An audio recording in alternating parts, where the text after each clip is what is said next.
All right. Good morning, ladies and gentlemen, or good afternoon for those of you on the East Coast. Welcome to coverage of the APA 9-ball shootout from here at the Westgate Resort and Casino in Las Vegas. This event brought to you, of course, by the American Pool Players Association as part of the APA Pool Player Championships taking place here this week in Las Vegas.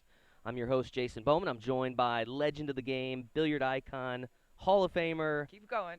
the striking Viking, the lovely Ava Mattia Lawrence. Ava, thanks for being here bright and early. My pleasure. The rain has parted, the sun is shining. It's a beautiful day and a great morning for some excellent pool matches here. We've got 6 matches this morning in the semifinal round. We're going to get a chance to take a look at 2 of those matches. The event started here on Thursday. We're down to, with 320, we're down to 6. So big matches this morning. We're excited to be here. Before we run through introducing you to our participants, let's take a look at some of the rules of the game here in terms of how we're going to determine a winner. Of course, okay, so we're looking at the 9-ball doubles rules. What we need is 9-ball shootout. Steve. All right, so 9-ball shootout rules. Of course, APA rules apply. Coaching not allowed here in individual play format. We do have 3 tiers this morning. The green tier, which is your skill levels 1 through 3. The white tier, which is your skill levels 4 and 5. And the black tier, which is skill levels 6 through 9. A little bit different than your normal 9-ball Ava in that it's not necessarily the person that sinks the 9-ball that wins the game, but it's all based on points. 1 point per ball, 2 points for the 9-ball, and each player racing to an appropriate amount of balls based on their handicap. This is actually my favorite format, I think, 9-ball. Just the fact that it's so evens the playing field between a lower skill level and a higher skill level, and every ball counts, every ball matters, not just the 9-ball. So there's going to be some amazing matches. It's a shame we can only cover a couple of them at a time. Yeah. So it looks like we're already underway on table 1. Let's go ahead and give you a look in at that match. We have in that match from Chicago, Illinois, we have Valerie Mason. And from Spring, Texas, we have Hannah Martin. Both are skill level 4s. We got Hannah starting out here. She's going to have to get this 2-ball. Really tough kick to even get to it. It's hanging right there in the pocket. Of course, both of these ladies, as skill level 4s, are trying to get to 31 points. The first player to 31 points will win the match and move on to the finals early this afternoon here at the Westgate. Valerie with ball in hand here. She just needs to come up to the other side of the table, avoiding that 5-ball. She needs to get the cue ball up. The 3-ball's guarded a little bit by the 4, so she's coming to the other side of it and got a little bit of unfortunate roll there going into the 3 and not leaving her shot. So we do want to remind the viewers, we got an opportunity here. We're watching one of the white tier matches. So these, Ava, are pretty much mid-level players, right? This is about as good as it gets. 4s and 5s obviously is the majority of our league, and it's kind of cool that two of the women made it this far in skill level 4. Going at it, obviously everything is mixed, both men and women. Makes no difference as far as skill level goes, and but these 2 made it all the way. So a very strong field here. Yeah, and as I look at an overview of the room, it looks like we have 4 ladies here in the semifinal round. So out of the 12, 4 ladies, which I think kind of breaks down to about how our membership does. That's true. All right, so far she's doing a great job here. See if she can come straight down for the 5. It's open. And she is not taking any time. I like the way she plays. She just goes up, decides what she's going to do, and makes it happen. And again, this is Hannah Martin from Spring, Texas. You're seeing at the table right now. Hannah, skill level 4. All right, just kind of jabbed at that a little bit, but she might be able to get away with it. No good. Not quite. 5-ball hanging right there. We'll see what Hannah can do here. This will be Valerie. Sorry, Valerie. Valerie at the It'll table. take us a minute. Take me a minute here. Yeah, we're just we're learning the players as you learn them here. With again, with so many, of course, the white tier had 124 participants, so we're down to 4 here in the semifinals, and getting a chance to see 2 of these participants this morning. This is one of those tricky shots. You know, everybody, obviously it's easy to make this ball, but it's very difficult to play position on a ball that's hanging right in the pocket. That happens more often than not, but at least she's on the correct side of the table to have, albeit a long shot, she does have a shot at the 6-ball. Thin cut here Don't worry about the cue ball. If it comes to the other side of the table, she can shoot the 7 ball in the side. Nice. Beautiful shot. Perfect. Again, Valerie from Chicago, Illinois. Looks like she plays out of pocket billiards. Valerie's been playing for 20 years as opposed to Hannah, who said she's been playing for 5 years. And Hannah's come a long way in only 5 years. So a lot Nice. of Not sure that that's the leave she was looking for there, but now a lot of experience here for Valerie, but she hit that way too firm. But again, in the 9-ball format, every ball counts. You got to right. make sure, don't try to get too cute getting perfect position, because you need to make the ball and get those balls on your side. And how did she hit it? Oh, not Just quite. off that rail a little bit. Yeah, big difference from the 9-ball you're used to playing. That would have been a crucial That would have been the mistake. That ball would have right been right. there. But instead, just 2 points left on the table with the 9-ball before they move to the second rack. Looks like Hannah's going to take those 2 points. We'll get a quick score update.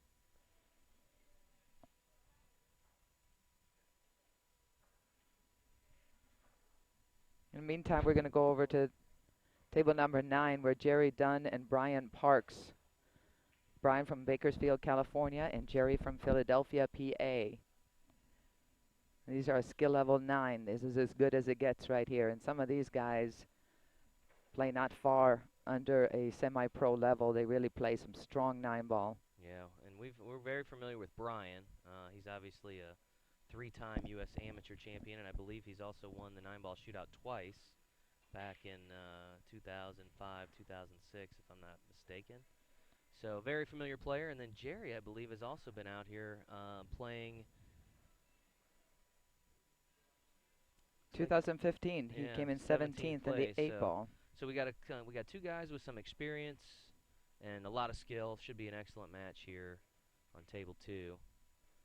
Really good pace by these players, and they're really just staying with the flow. So many of our players, I noticed that in our area, we are in southern North Carolina and northern South Carolina, the Coastal Carolina APA. And one of the things I tell my players all the time is don't overthink it. Don't take too long, because especially when the pressure is on, you tend to kind of get like a deer in the headlights and just stand there and overthink it. And then you can't really perform at that point because you have too many thoughts in your head. And one of the things you notice about these guys, they step up, make a quick decision, aim while you're standing up, and then just get the job done. Looks like Brian's come out of the gate strong. No surprise there. As we get a score update on table 2, we'll go back over to table 1. That's in progress. Looks like Valerie is at the table again. The small lead. So forced to elevate the back of the cue a little bit. Anytime you have to do that, it makes the shot that much more difficult. And she has left Hannah here with a good long straight-in shot on the 4. The good thing about this, Jason, she just has to stop the cue ball right there. The 5 goes right past the 9 into the corner pocket. So this long shot to start her off. All right, so far so good. She let the cue ball go a little bit, left herself a bit of a tougher shot than she wanted. Side note for our viewers here, the scores of each of these racks will be updated at the end of the rack as we kind of go back and forth between the tables. A little tough for us to keep live scoring, so we'll update those from rack to rack. So the score you're seeing is reflective of the score after the first rack for these ladies. All right, she tried to get something. Oh, look at the timing of that shot. 5 ball comes all the way down and stays right in front of the pocket. Not really what she had hoped for. But Valerie says, thank you very much. I can make this one. Looks like Valerie's got some experience here at this level. She played in the, looks like the Jack and Jill event back in August last year, so.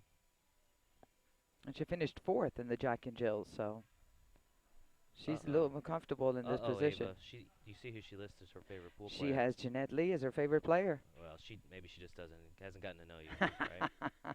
No. Jeanette's been so good for this game and good to promote. She loves her fans. She loves being around pool. And now Jeanette's a league operator as well down in Tampa, Florida. So, once you get the APA bug, we all kind of, all been around APA. I know Terry Bell and Larry Hubbard, who started the APA when I was just a kid coming over from Sweden, Yeah, and I heard they started all this, and you kind almost of went, 40 years well, ago. Yeah. yeah, amateur pool.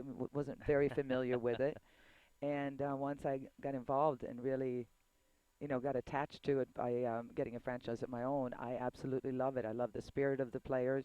Almost every player here that is in this tournament has told me, and also in these the information we've gotten on these players, is what they love is to the competition, but mostly to meet people, and that's what people really enjoy about the amateur leagues. Tough bank shot coming up here. Might as well just go for it. A little tricky playing a safety. I think she's going to bank it. Well, just kind of jumped up on that one a little bit. Again, for those watching that maybe aren't familiar with APA, these are skill level 4s, so kind of your mid-level amateur players. Not uncommon to maybe see them miss a shot here and there. Although Hannah pockets that 7 nicely. Did she get there on the 8? I think she did, just barely. Hannah is looks like she works for United Airlines. She said she's a clerk for the Lost and Found, so if you happen to come out here on United and you lost something, you can catch Hannah after the match. No, I'm just I'm kidding. sure she's going to appreciate that. And then it looks like Valerie works for ComEd there in Chicago. She does some customer service work for them. So really all walks of life you'll meet here in APA. Different occupations, different ages. Nice shot. Very nice. So Hannah finishes off the rack once again. We'll get a score update on table 1, and we'll go ahead over to table 2, where we've still got Brian at the table here. Of course, it looks like Brian broke and ran that first rack, and he may very well be on his way to doing that once again here. And not uncommon in these higher skill level tiers to see a player run a rack or two, right, Ava? No question about it, or 3 or 4. I mean, really just controlling the table. All Gerald can do here is just wait and hope for a chance at the table. Brian's playing fantastic right now. So much experience for him here at this level, too. He almost seems to elevate his game as he gets into these later rounds, whereas some of the people, when they get to this point in the tournament, you've got an audience, you've got the stream going on, a little antsy, and not something you're going to see from Brian, I don't think. He's got a lot of experience. Well, so far, same thing yesterday in the 8-ball doubles, and these 4 players that we've seen so far, I don't see any fear. I don't see that insecurity, and I guess that's why they've made it this far. Being on the live stream, being at this point in the tournament, having a chance to win, I don't see any weaknesses. They just get up and look very comfortable at the table.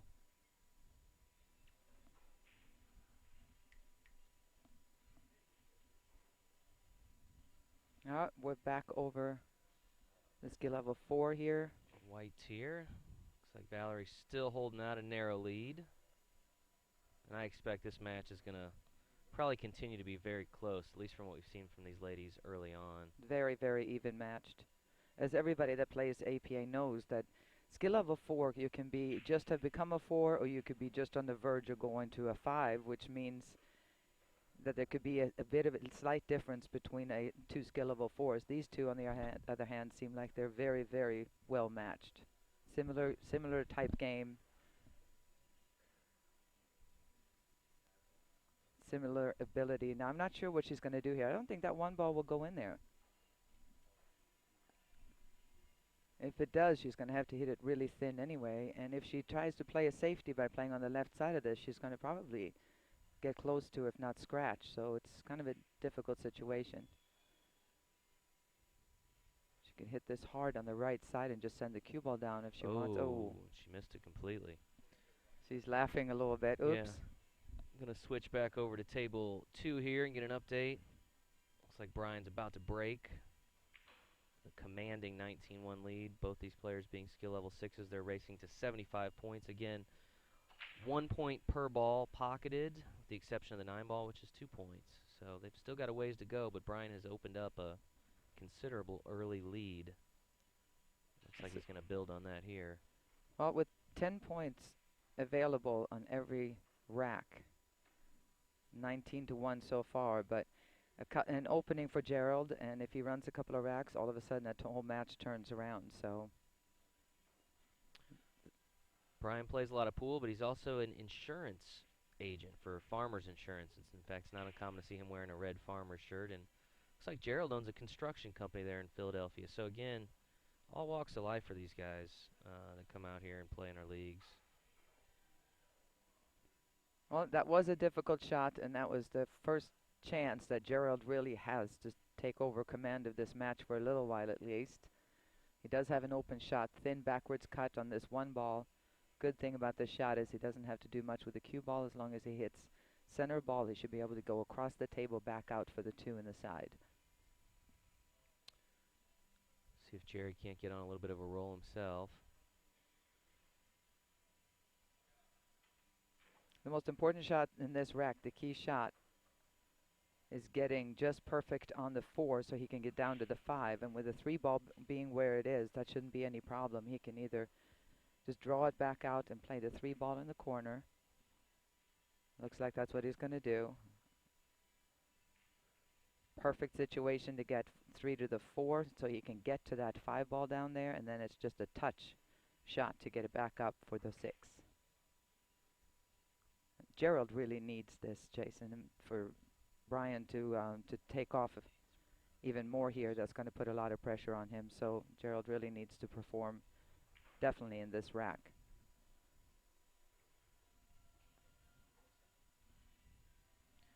Starting to get some other updates from matches that we're not streaming here. Looks like in the green tier, we have Michael Richt leading 9-3 over Crimson Burgess. Michael racing to 25, Crimson racing to 19. Over in the other white tier match, we've got 2 skill level 5s, Joe McAllister, Paul Schinkel. Looks like Paul has a commanding lead in that one. He's up 24-6. Both players racing to 38. In our other black tier match, we've got Keith Hargrave leading Cale Bork 15-3. Keith going to 55. Cale needing to get to 65. So some of the updates on the matches that you're not seeing live here on the stream. Jerry has this shot on the 6 ball, all due to the fact that he got way too deep on down table on the 5, and he had to go into the balls. And anytime you have to clash into the balls, you have to just take what you're going to get unless you really control where you hit it and what speed. So he left himself a tougher shot than he wanted. He solved that 6 ball, came out just enough to have a good shot at the 7. Can make this in the corner and then just bring the cue baller all the way around the table back up for the 9. He's going to draw it with a little bit of low right. He's going to spin this in. And that's well done. Boy, did Jerry need this rack.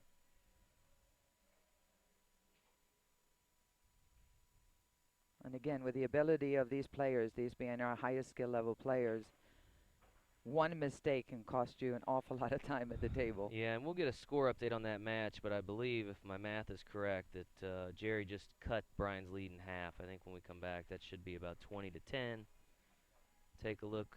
Valerie and Hannah look like they're still in that 3rd rack. Oh, so close there for Valerie. We'll see if Hannah can take advantage and finish this off, and then we'll get a score update. And the only thing Hannah has to worry about here is hitting this 8 ball too thick to where the cue ball goes down into the scratches in the corner. You just really hit this a thin hit, then you don't have to worry about anything. But it's very easy to do, to hit it a little too full and send the cue ball down into the corner. You can see just she needs to hit it super, super thin, and she should be fine. Of course, all the players playing the semifinals are looking to advance to the final and a shot at $10,000 first place prize. Those moving into the finals guaranteed a minimum of $5,000. Good shot. Well done. That's not a bad deal. An amateur tournament where you can win $10,000. You're going to do better in here than you're going to do on the slot machines, trust me. Yes, the truth. Looks like Hannah finished it out. I feel like every time we're on table 1, Hannah seems to be ending those matches, so I'll be anxious to see how the score sits on that one as we move over to the black tier on table 2. Was correct in terms of the score. Brian now leads 20-10. That's pretty good, Jason. You're keeping track of 2 tables like that. I'm very impressed. The scary thing is there are 4 more tables, and that's part of our tiered system. For those of you not familiar with the the 9-ball shootout, it's by skill level tier. So we have the green tier, which is your lower skill level players or your newer players. We've got your mid-level tier, which is your white tier, and then the black tier, which is really your upper skilled players. And I like that we do tier it. You know, it's obviously with the handicap system, we could just have everybody play together in one tier, because you can, you know, awful lot of times I see twos and threes beat nines because of our handicap system. However, this way we have more winners, and the fact that you can kind of keep everybody a little bit separate, where we have, you know, acknowledgments instead of just having one winner for Definitely. everybody that comes out here. Well, we can give away a lot more money that way. Exactly. A whole lot. I A whole think lot. it's somewhere over 600,000 in prize money for this particular event. So again, each tier takes home their own championship trophy, their own big check. And We have these big checks, but you can't cash those big checks, Ava. We well, actually you give could them try. cash. I wonder if anybody's ever We tried. give them the cash right here. So You know, I've played in an awful lot of pro tournaments through the years. I was talking to Jeanette about this. A lot of tournaments through the years where first place in a pro tournament was not $10,000. So you can do it right here at the amateur you level bet. at the Poolplayer Championships. How do I get my amateur status back? Well, you're going to need a time machine and a All right, big shot here for Brian. Some low left on this. Come down, spin that 8 in. Beautiful stroke.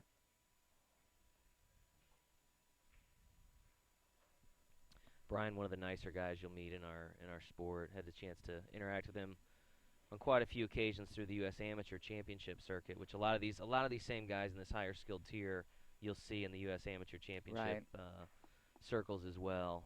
A lot of familiar faces, so really nice guy. Not sure if Jerry's ever played in our U.S. Amateur Championship. He's obviously been out here and played previously, so.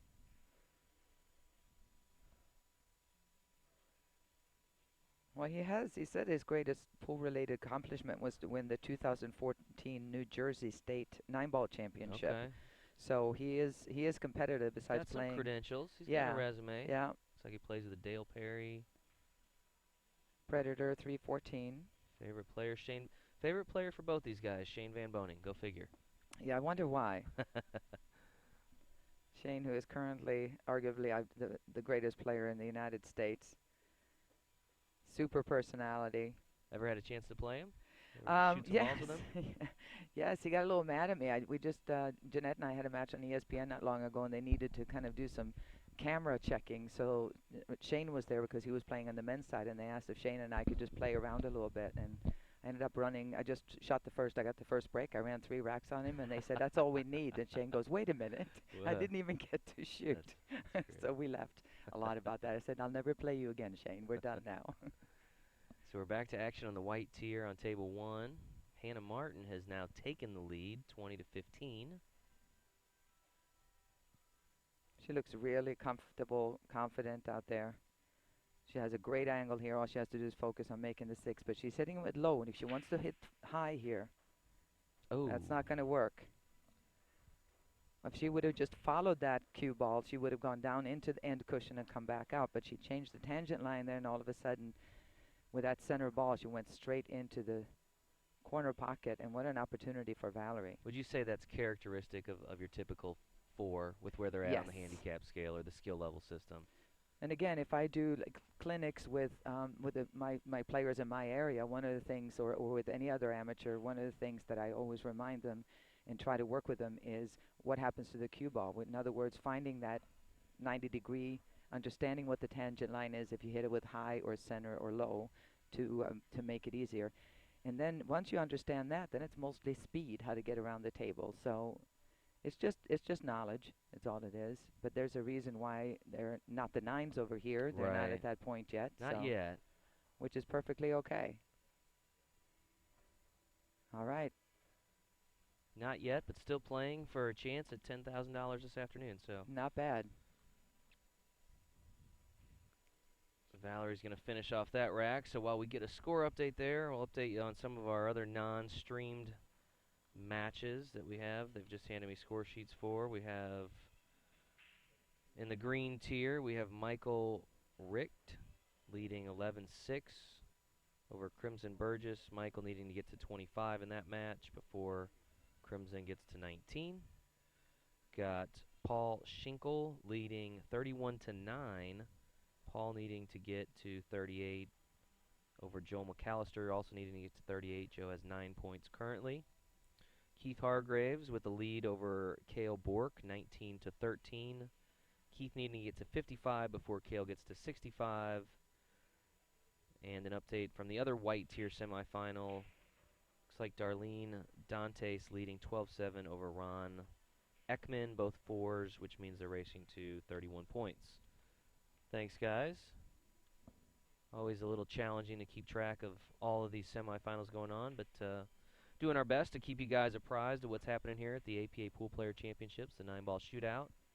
The second of 5 championships to be decided here this week at the Westgate Resort and Casino. You're watching coverage of the black tier, the 9-ball shootout. At the table currently is Brian Parks. Played a good safety there. He tried. Oh, too firm. I thought that was going to slow down too, and end up right behind the 9. But instead, a little off on his angle and definitely off on his speed. And Jerry's back at the table again. Bit of a tester here for Jerry. Making the 4-ball should be no problem for him, but getting back over cross table, he's got to go cross and back to get to that orange 5-ball right there. Might as well stay on the low side here, not take a chance of getting on the behind the 9. But meanwhile, look at that, way soft. He wanted to get all the way over. I may have to play safety here. Play the smart shot a little bit. You don't want to take any chances. You missed this 5-ball. That's a lot of points to give up to Brian. Brian being way ahead at this point. You can hit and stick here behind the 6. Send the 1-ball down, 5-ball down table. We'll see if he goes offensively or if he tries to keep control of the table here.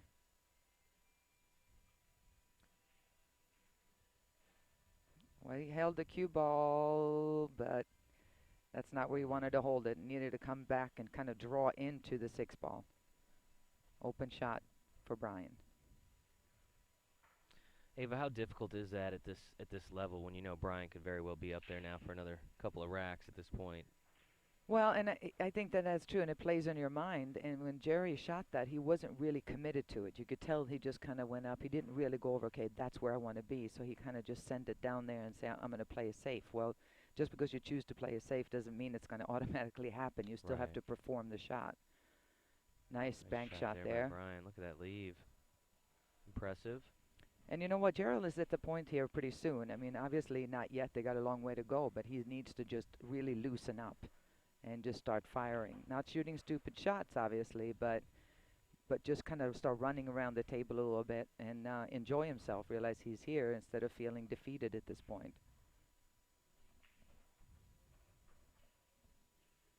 I'd be real surprised if Ryan doesn't finish out this rack here.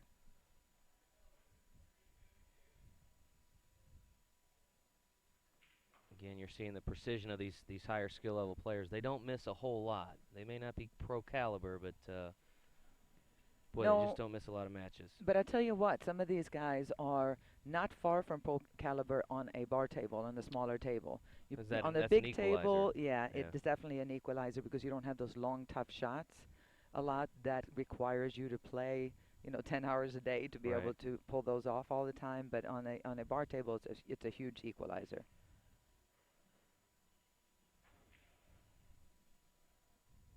No good there. And we're back to white tier coverage of the 9-ball shootout. This is Hannah Martin and Valerie Mason. Hannah, the small lead. These ladies inching ever closer to the 31 points needed to secure this match and a spot in the final round at 11 a.m. Pacific time this morning. See how she stayed down on that, Jason? That was really, really good. She has nice form at the table. And she made quick work of those last 3 points available. So we'll get a score update there. We'll bop back over to table 2. Looks like Jerry's going to have a chance at the table here. Looks like Brian failed to pocket a ball on the break. And scratch. It looks like he's got ball in hand there. He's trying to plan out his course of action. 3 ball and a 4 ball. If that goes in, if that 3 ball goes in the side, just give yourself an angle on the 1 ball here. Play position for the 2. Just kind of drift over to the left a little bit between the 8 and the 6.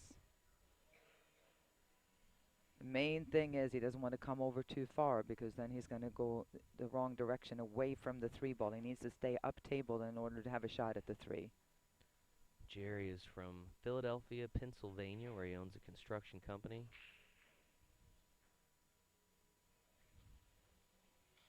Okay, just needs to come out. He doesn't want to snooker himself, obviously, which is easy to do. It's so easy to do because he knew he couldn't go too far over to the left here because then he would have the wrong angle, and it resulted in he's just a little hesitant. He's thinking so much right now. He's playing not to make a mistake as opposed to playing to win, and you see that a lot even in the pros. It's very easy to get in that I just don't want to make a mistake mode, and then you're not going to play your game that got you here. Oh, that would have worked out nicely, wouldn't it?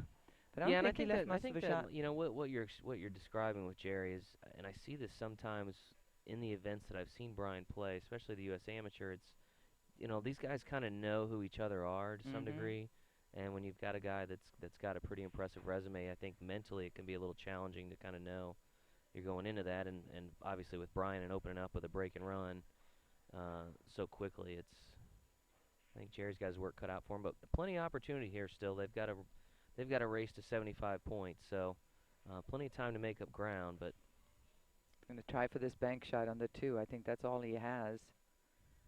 I don't see a good safety here unless the only thing I can see here is what I would do is hit dead straight on this 2 ball, trying to bank it if he can hit it enough and draw the cue ball back to towards where he is now, and possibly hide behind those 2 balls. Well, that was a pretty good shot right there. I didn't even know he had the angle to be able to do that. Well done. He's left a piece of it for Jerry, but not much. All Jerry can do is make contact here and try to drift the cue ball down behind the 8 and 5. Leave the 2 ball towards the center of the table.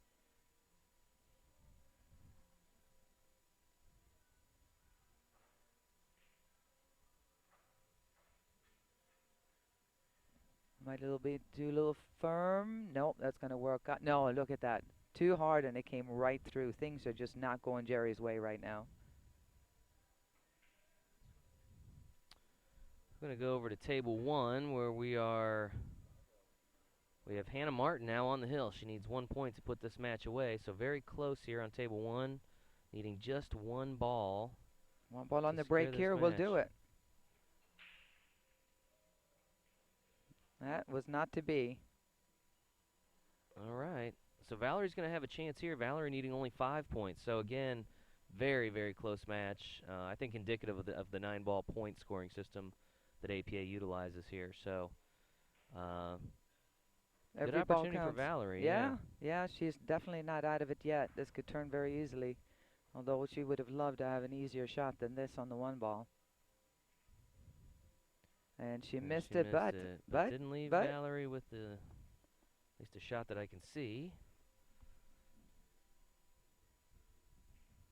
Just going to take a look here, see if she can even make contact with the 1 ball. Looks like she can make contact with it. And she can hit it firm here. That 2 ball might go in the side. She's got it. It did. Hannah Martin is moving on to the final round of the 9-ball shootout. She defeats Valerie Mason 31-26 in the white tier. Valerie, however, is going to finish in 3rd place here at the 9-ball shootout, so she's still going home with $3,000. So it's still a great tournament. Not too shabby. Great tournament for Valerie from Chicago, Illinois. And Hannah will have a chance to come back at 11 o'clock and see if she can finish off this this championship run. All right, and we'll take it back over to table 2. Brian Parks at the table. Looks like he's going for the bank shot here on the 5 and a safety at the same time. No, he just played the safe. Smart shot. Locked him behind that 6 ball, and he's just going to try to torture Gerald at this point and keep him off his game. And once you get ahead, you know, a lot of people, you get ahead and you start freewheeling, and that's the last thing you want to do. When you get ahead, you get a lead like that, you really want to kind of pinch and squeeze and make your opponent frustrated. And it's Gerald's job to start firing up when he does get a chance and really try to loosen up and say, I've got nothing to lose. I've got 3,000 already guaranteed. This is not the end of the world. I'm way behind. I've got nothing to lose, and just start going crazy with it. And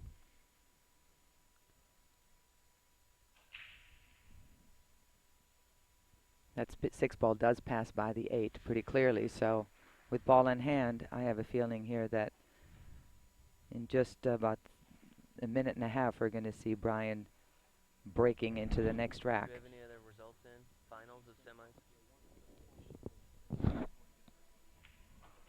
Trying to get an update for you folks on some of the non-stream matches and where they stand. I believe we've had another match completed, waiting on the score sheet to come in for official word before we announce that.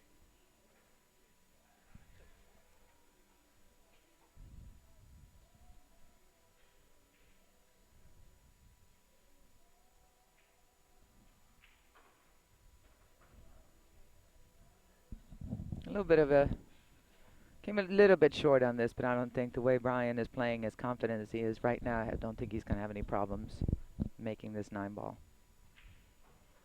No problem there. Brian is cruising here. We'll get a score update. Of course, you're seeing an overview of the finals championship room where we have, what do we have, 12 tables here, 10 tables in here, and another 240 down the hall. The sea of pool tables in the big main room. Of course, once the players advance to the semifinal round, we move them here to the finals, or the championship arena as we call it here in Las Vegas. So getting a nice overview shot of the setup here. I like this round setup. I think that's a great idea. First time. I got to give credit to Bill Tufts, our director of tournament productions. That's all his doing. He lays out the entire floor plan for the event, and that is no easy task. I can tell you. I mean, can't even imagine. I walk in his office some days, and he's just like got these things all over the place. It's pretty crazy. So a lot of work that goes into producing pool tournaments of this magnitude, but APA has it down pretty well. A few years of experience. Yeah, it helps. That helps too.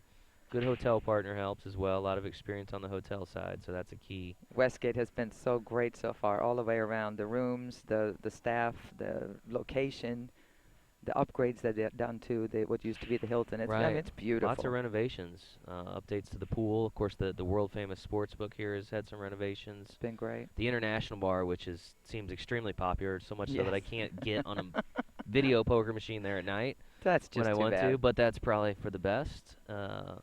All right, beautiful break there by Brian, and this is how you keep control of the table. Control the cue ball, break the balls as firm as he does, and this is your reward right here. Straight in on the 3. Now you got to pay attention here because you don't want to stop it there. No players like slow rolling the ball, but he may be forced to do that here to and then play the 5 in the corner. I think he got far enough where he doesn't have to worry about scratching, and he still has a good shot on this 5. Looks like we've got some more match updates. We've got one final in. Paul Schinkel has defeated Joel McAllister 46-21, so he'll move on to the final round in the white tier. Looks like he'll be playing Hannah, who we just saw. Looks like in the other side of the black tier, Cale Bork has now taken the lead over Keith Hargrave. Cale, however, needs to get to 65 points before Keith gets to 55. Cale currently leading 36-25. And we've got Michael Richt leading Crimson Burgess 19-10. Michael needing 6 more points, Crimson needing 9.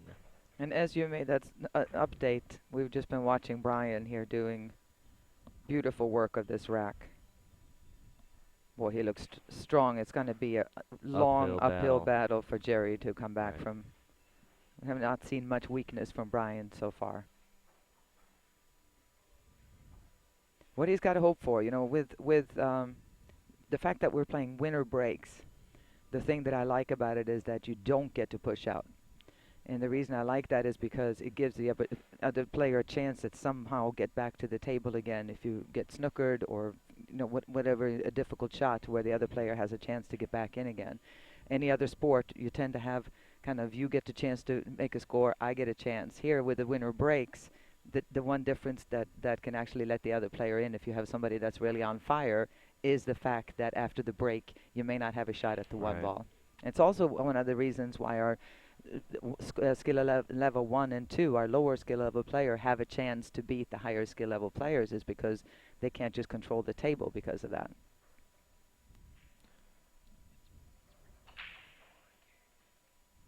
Another strong break. We'll see if he gets a shot at the one. He did get a shot. It looks like he may have to shoot the combination. I'm not sure that one ball goes by the 7. I'll take a look. It's going to be very close. He would like not to have to shoot the combination. Our producer's just whispering that I've been butchering Crimson Borque's name, so my apologies, Crimson Borque. I'm sure that's not your only. Oh no, you'll see that. Yeah, Oopsie. that's yeah. Oh yeah. A lot of years doing this, I have butchered some names. All right, thin cut here. He's going one ball all the way downtown here. Built in position if he makes it. Which he This does. is just pretty right now. Brian is in complete control. He's super confident. Knows he's got that lead. Runs this table, he'll be at 68. And Gerald's going to need something to just a light to fall down or something to get back to the table again, because Brian's break is really working.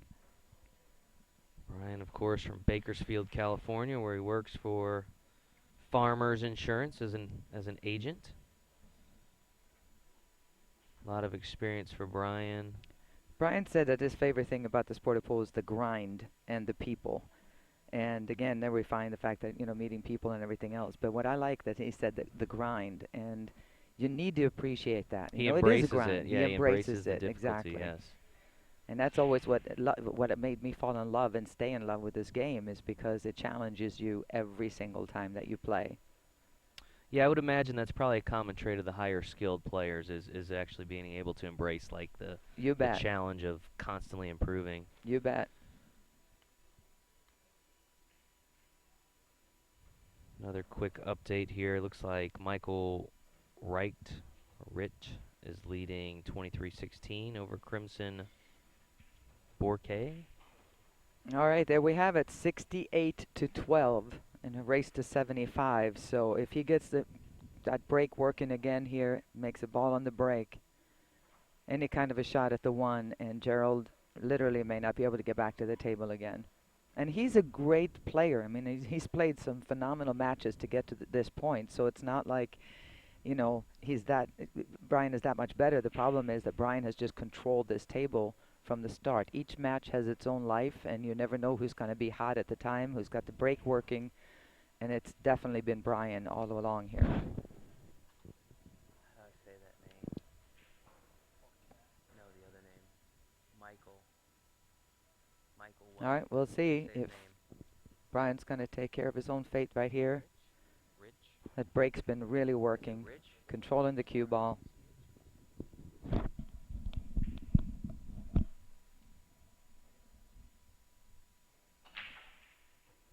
Nice, solid. Makes a ball. Is he going to get a shot at the one? Maybe not his favorite one, but I think that knowing that he can smell victory right now in a spot in the finals, I think he's going to go ahead and slice this one ball down in the corner.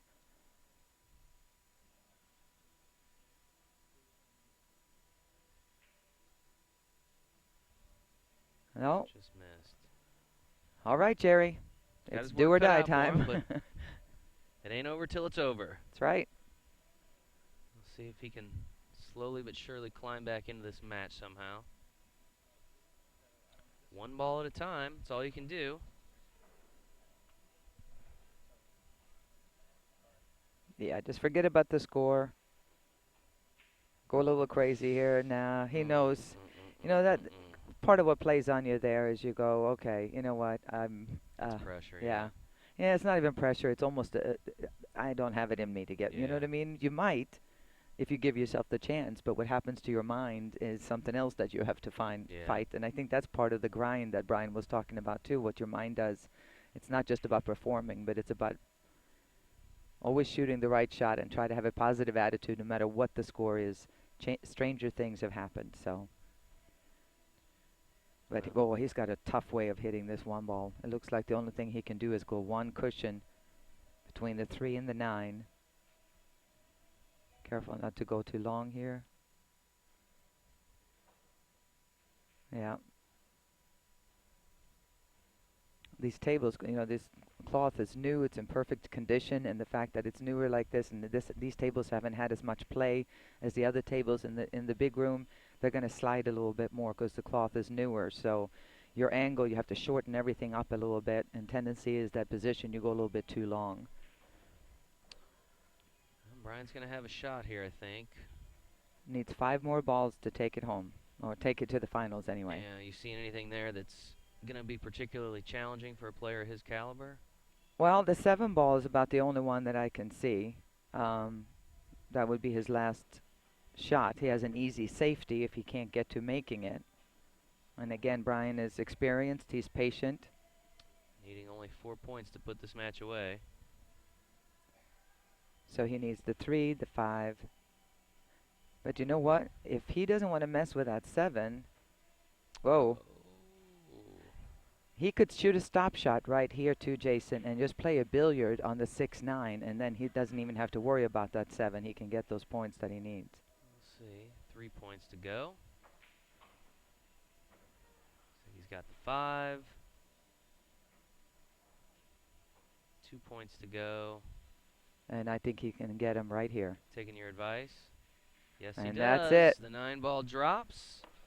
Brian Parks from Bakersfield, California is moving on to the final after an impressive showing here in the semifinals. That was a bit of an exhibition, wasn't it? Impressive, I mean, he really played impressive. solid. Jerry Dunn is going to finish 3rd in this year's 9 ball shootout.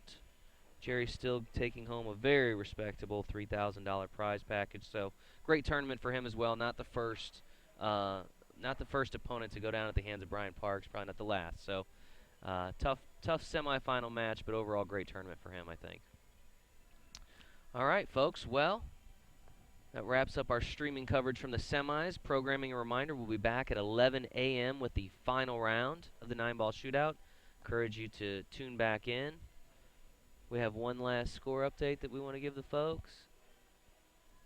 Looks like we just had one more match come in. There was some drama over there on table number 6. I heard some hooting and Number hollering. 7, yeah, she just Something scratched on the shot over there.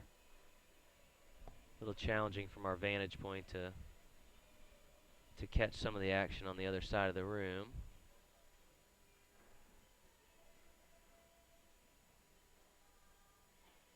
Let me see that.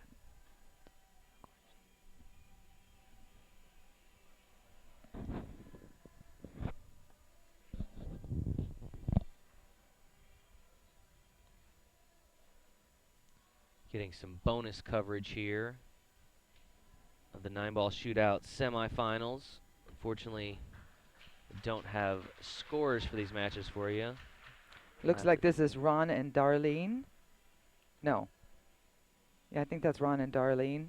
Table 7 is Michael and Crimson on table 7. Oh, okay. Sorry about that. Just to kind of get an idea who we're watching here. And that just ended. I see a cue stick being broken down. Yeah, so Crimson like scratched and gave looks like Michael Rich has won the match 25-18. Wow, tough loss there for Crimson, who came up just 1 point shy there. She had a shot, and she ended up scratching and gave him ball in hand, so it came down to the nitty-gritty there, and she's a little bit upset, which I don't blame her, but great finish.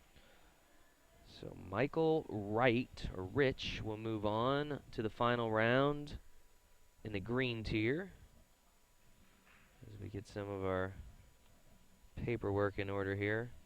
Keeping track of 6 matches at once can be a little challenging. And table 2 and 3 are still going over there as well. Darlene Dantes, Ron Ekman on table number 2. That's the green tier, and in the black tier, table 3, Keith Hargrave and Cale Baruch. Bourquet Oh, is what I was told. Bourquet. Oh, that's the one Bourquet. that you got yelled at, wasn't it? Yes, yes. Bourquet. And we'll get you, as soon as we can, we'll get you an update on the scores on those two tables. Couple more updates. Looks like Darlene Dantes is leading Ron Ekman in the white tier. 23-16, both needing to get to 31 points. That match being played over on table 2 here in the room. To our left from our vantage point, which is the coverage you're seeing here, this is Ron Ekman and Darlene Dantes. Again, Darlene's leading 23-16, and they are both skill level 4s, which means they're both racing to 31 points. The other remaining match we have in play is over on table 3 with Keith Hargrave and Cale Bork. Bourquet. Bourquet and Bork, really? That's a Louisiana name for you. Cale leading 55-26.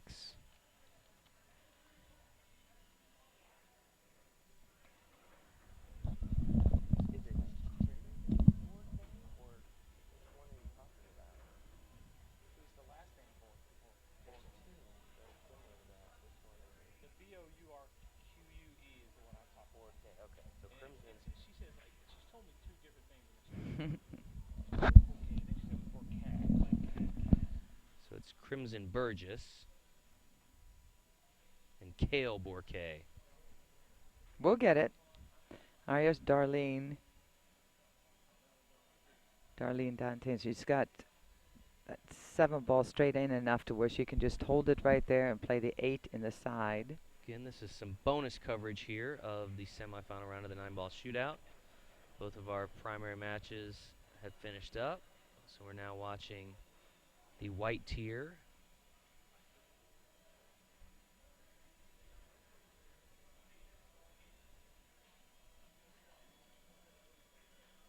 Oh, she just jumped up a little bit. That's a common mistake when a lot of players have a hard time shooting those balls into the side pocket, tend to overcut.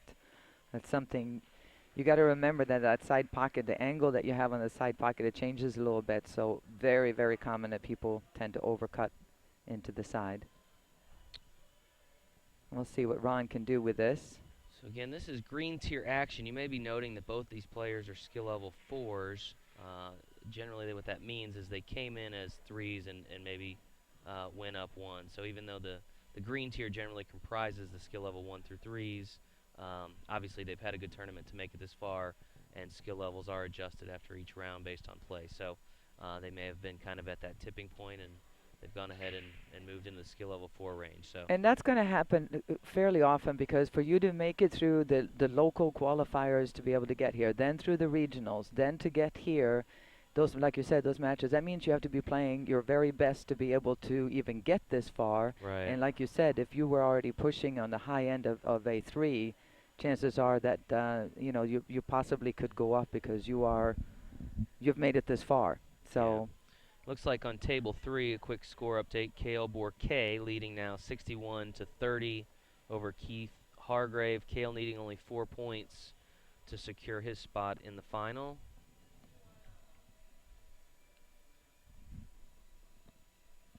This is the second of 5 championship matches. It'll be decided here this week at the Poolplayer Championships. We had some exciting action last night in the 8-ball doubles championships,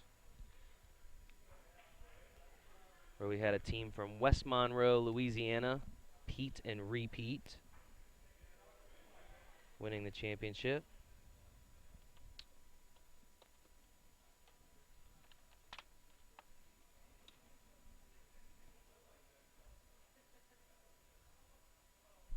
Score update here. Looks like Darlene is leading 25-24, so this match very, very close, folks, for the other spot in the finals of the green tier. Could finish up right here in this rack if one of these players gets on a nice roll. We'll see. Well, it's a great opportunity for Darlene to draw first blood here and at least make that 1 ball. A little tricky to get on the 2 ball from here. And we have a winner on table 3. Looks like we've had action finish up on table 3. I'm assuming that is Kale Bourquet, who was needing only a few points. And so Kale has finished off Keith Hargrave. Keith will finish in 3rd place. Enjoy his $3,000 or $3,000 prize package or payday, however you want to look at it. Great tournament run.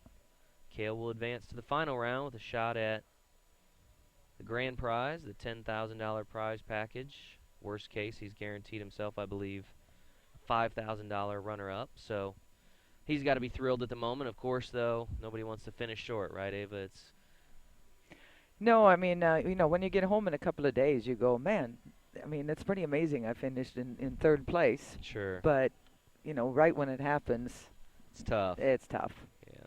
Yeah. So just one match remaining here.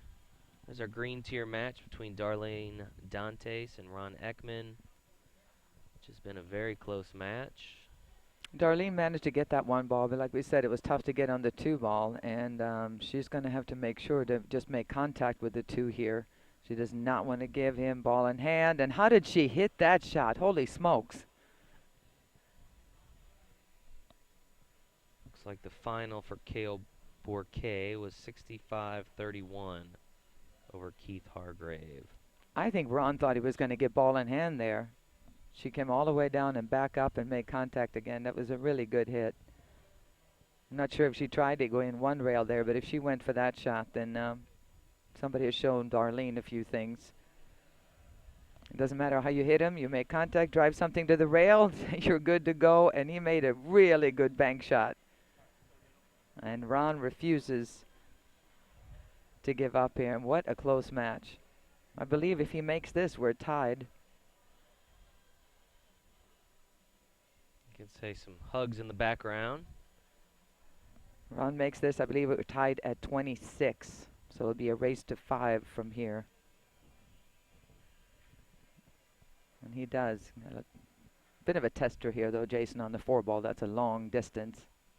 The cue ball's almost on the rail, so just bear down. He gave a quick look over there to the commotion on the next table, the fact that everybody congratulating the winner on that table. So he's got to just focus on his shot right here. Very nice. And this is usually also indicative of somebody who is skill level 3, maybe just became a 4, is you can have some pretty good shot making, but the cue ball control is usually not there the way you might see a 6 or a 7 or more than that. We got some good shot makers, but it's the cue ball control that usually stops their run.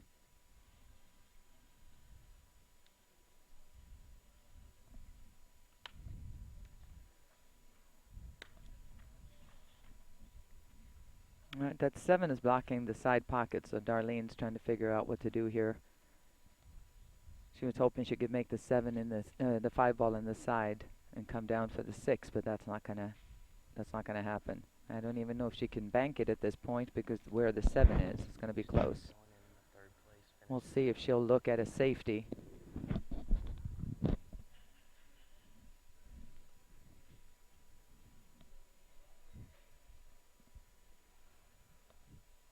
Crucial shot for her here. Ron needs 4, Darlene needs 5.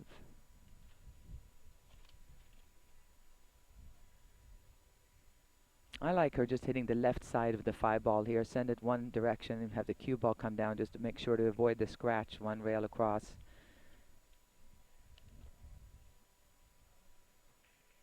Oh, she went for the combo. Oh, wow, good shot. I didn't even see that as an option, the angle that she had. That was a really good shot. Left herself a long, tough cut on the 5, and the problem with it, it's getting across table for the 6 ball or down table. It's not going to happen. So even if she makes this 5 ball, she's going to have a tough shot on the 6. But at this point, every ball is vital. So needs only 4 points. Both these players needing only 4 points. And all 4 points are on the table. 5 points left out there. Of course, each ball is worth 1 point. The 9 ball worth 2 points here in the APA 9 ball scoring.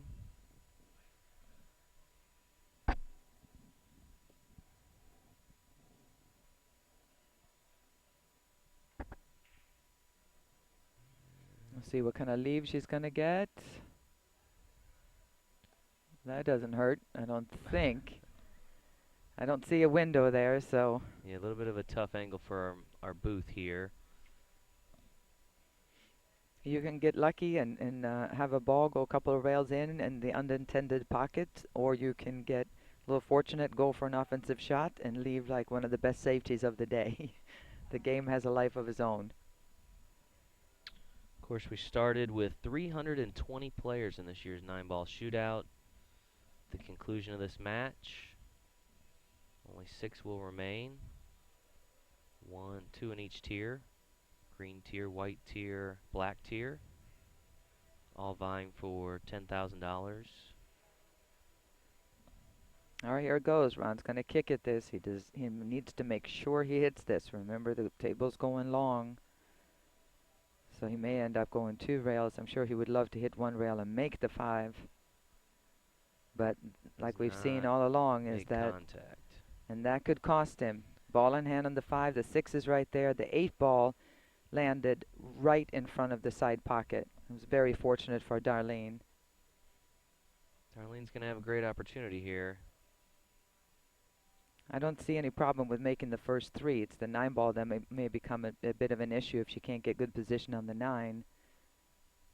And if she does not make the 9, this will take us into the next rack. So there's the 5. Now at 28 points, needing 3 more, which she can get if she can run this rack, the remainder of this rack. There's the 6. Oh, she wants that to stop. Just in time. Now what's she gonna do with the 9 ball here, Ava, after she? Just if she hits this a little bit thinner, she wants to hit center ball and just a little thin on the 8 ball, make it in the side and roll back out. She'll have a chance. Did you see her facial expression there? She kind of rolled her eyes a little bit. You can see her looking at some of her supporters here, sharing a laugh.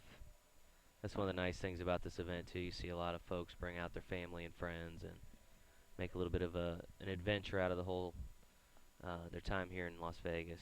I had one of my doubles teams that came here for 8 ball.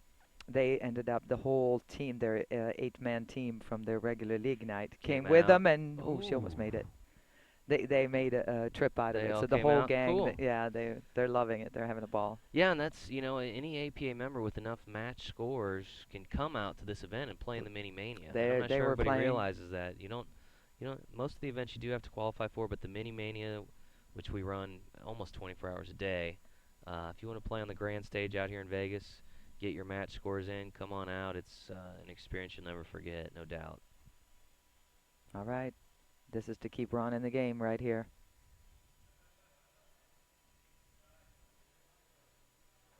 Nice shot. He came with it. He got it. So we're going to go to another rack. And look at that. Darlene, all that work, she needs 1. But Ron getting that 9 ball popped him up 2 points. So now all of a sudden, Ron needs 2. And he has the break. He could make 2 on the break right here, and it would be over. Looking at an overview shot of the semifinals and finals room, the championship arena here at the Westgate. Of course, 10 tables here in the championship arena, another 242, I believe, down the hall, where the 8-ball classic wheelchair championship and I believe the 9-ball doubles have all gotten underway. So a lot of pool still to be played here, Ava. You bet. And this is the second of 5 championships that will be decided this week. And I think very early here, we're going to know which one of these 2 is moving on to the finals. The green tier of the 9-ball shootout. Ron Ekman will have the break and the chance to secure the victory. There's some nerves right now when it gets down to just 1 or 2 balls. It's as good as it gets right here. See if he makes a ball on the break. Looks like he's dry on the break. Nothing. Oh, check this out, though. Nothing. Not much to shoot at for Darlene either, so. Not only that, but the 1 and 2 are right there. So if Ron were to get ball in hand on this 1 ball, position for the 2 is pretty much automatic. So this is a must-hit kick shot for Darlene.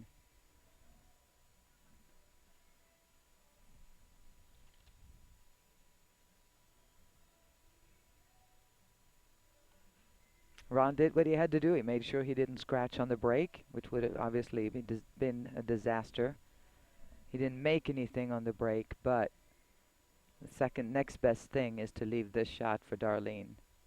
Now, if she's looking to kick it right there, she's going to miss the whole one ball. Because as we've seen, these tables are playing long because the cloth is new. Has not had a lot of play on it because obviously this is the championship room. The tables in the big room have had a ton of play on it. And they have slowed down a little bit and stopped sliding as much. She's really taking her time trying to solve this equation because this could mean the difference between a shot in the finals and an exit at this point in the tournament. This is one of those times you got to be wishing you had a coach or a timeout to get some advice. No kidding.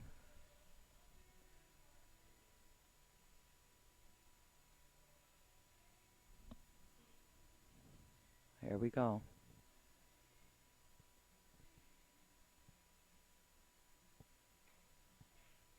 And she fouls. Ouch. That'll mean ball in hand for Ron Ekman, and I'll be real surprised, Dave, if... Well, the one good thing that happened was that she knocked that 1 and 2 to where there's now a tougher position than it was. It was almost an automatic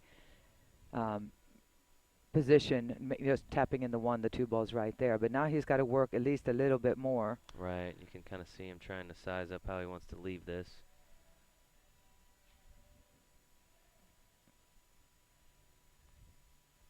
I wonder if he's going to try to go in one cushion here and come out on the other side of the 2 to play the 2 ball in the same pocket. No, he's going to try to play it in the side. Okay. Well, do again, or die. we were watching the 2 players who were the skill level 4 earlier. And when we watched Hannah and Valerie, those were 2 solid 4s in a different tier. Right. You watch these 2 are also 4s, but they are at the very beginning of a 4. They must have just got, like you said, through gone the up. Tournament, yeah. Started as 3s and when. So they are on, on the ladder. It's kind of at the bottom of the ladder of a 4. That's why you see a position like that on the 1 ball instead of coming out and playing in the same corner. He has left himself a really tricky shot, and he banked it in. He almost made it. Just didn't quite get there. But he got away with it, though. This is not easy right here. I'm nervous. My hands are sweating. 1 point. Both these players needing just 1 point. The next person to pocket a ball here will be moving on to the final round of the 9-ball shootout. And a chance at that $10,000 check. Doesn't get much closer than this, Ava. Nope. You look at Darlene's face, though. She hasn't looked terrified or laughing or rolling her eyes or shaking her head. She's just taking what she got. And the saga continues. That was not a bad leave either. I guess she had that coming after Ron left her what he did. He's trying to find a path to rail at least first. get Any to the ball 2 goes ball. in. Good hit on that 2 ball. Anything that goes brings him to the finals. Little luck, little luck. And little Not luck quite, again. yeah. This is unbelievable. You can just hear Ron tell the audience, cat and mouse. Wow.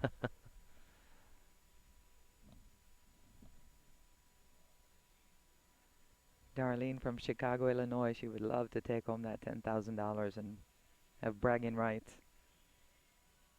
And did we figure out where how you pronounce Ron's home?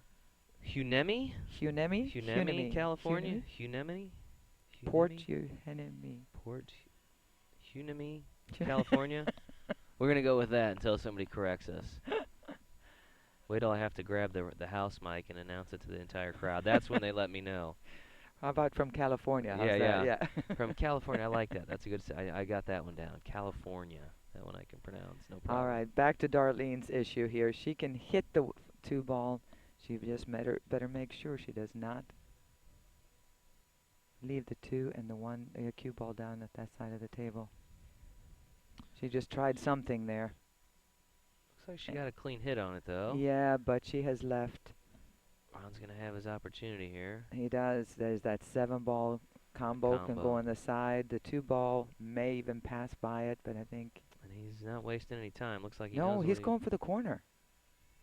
But the beauty of this, though, if you look at this, Jason, he can make this. If he follows the cue ball, he may do something with that 7. It's difficult for us to see with this flat line of sight, but he's going for the 2-ball in the corner, going for the win right here. There it is. Never a doubt. With authority, Wow. Ron Ekman is moving on to the final round. He defeats Darlene Dantes in what was an outstanding match, 31-30. Darlene will finish in 3rd place. She'll collect her $3,000 prize package before she heads home to Chicago, so a great tournament for her.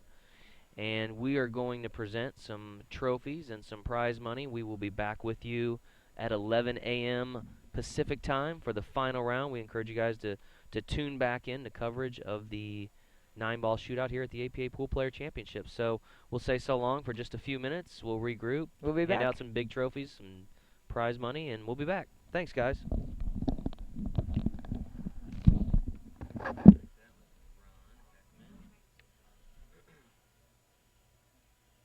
This is the only match we're doing today, right? Yeah. And then it's tomorrow. Are we doing the wheelchair tomorrow? Wheelchair and then